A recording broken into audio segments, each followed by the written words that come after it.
Welcome to MFAA On Air. Hello and welcome to MFAA On Air. I'm Ali Claver, the editor of Mortgage and Finance Brief. I'm here at ANZ headquarters and I'll be talking to Kieran Evans, ANZ's head of third-party distribution. Kieran, I know ANZ's been a real major player in that landscape since the 1800s really in Australia.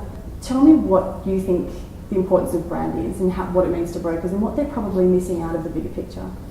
Look, I'm not so sure that they're missing out on anything in the bigger picture, but brand is so much more than advertising, it's so much more than marketing.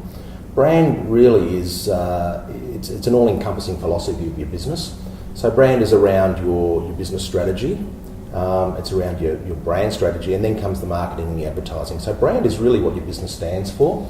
Brand is not optional.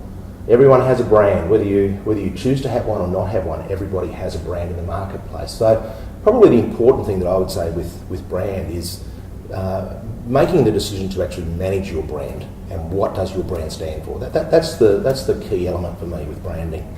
Do you think there's an ideal structure for the way brokers should look at branding, and particularly when it comes to connecting products with customers? Yeah, look, I think it's a good point that you're making, and I love the idea that you use customers there because that's something that people forget about accidentally. So, customer comes first at everything that we do, but with brand, really you start at the beginning, and that is, what's desired, what is it that your customers are looking for.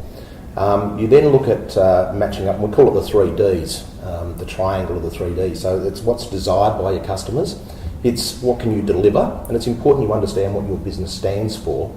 And the third part is how does it differentiate in the marketplace. And so, when you line those up, you get a connection between the three, and it's what you can deliver in a differentiated manner for what your customers are desiring, and that becomes a powerful model. Kieran, I'm getting a feeling that you have a magic formula for the best way to approach branding. So what's your version?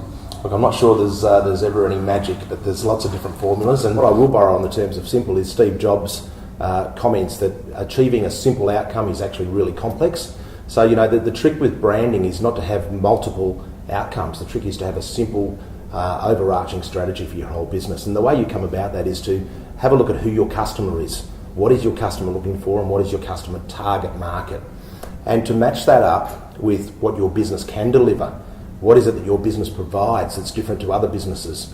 And of course, there's always personality of your business as well, and that's a little bit of an intangible, but a lot of times that's what makes you different in the marketplace, how you react and relate to your client base.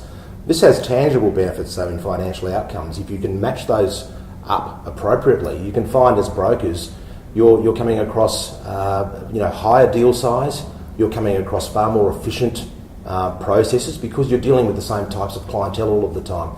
Your marketing can be far more effective because it's attracting the same type of clientele. So there's lots of efficiencies that can come from having an effective branding strategy. I think it's nice to end with a couple of examples of branding exercises that you think are particularly good. So do you have any for the brokers that are watching today? One that I really like to use is Apple, and my two boys who are teenagers, they talk Apple iPads and Apple iPods and iPhones and Apple TV, and that's the world as they see it. But if people can think back and remember, in 1997 Apple shares were trading at $5. Their machines were slow and irrelevant in the marketplace. Apple relaunched their entire business model around a rebranding strategy. They rebranded their DNA. They worked out what customers were looking for and what they could deliver. And from that came the inspiration to develop new products. That's where the iPad came from. So it's important to understand that the branding came first, then came the innovation, not the other way around. So a phenomenal story that was built not on the success of an iPad, but built on the success of a branding strategy. So that's a great example for me. If brokers need further information on any of the points discussed today, go to mfaa.com.au. There you'll find the main take-home points, and they'll also be revealed on the MFAA's Facebook, Twitter and LinkedIn communication platforms. Stay tuned for parts 2 and 3 of the ANZ series, where we'll sit down with Kieran Evans once again to talk about housing affordability, and we'll also be drilling down into startup business support. You've been watching MFAA On Air.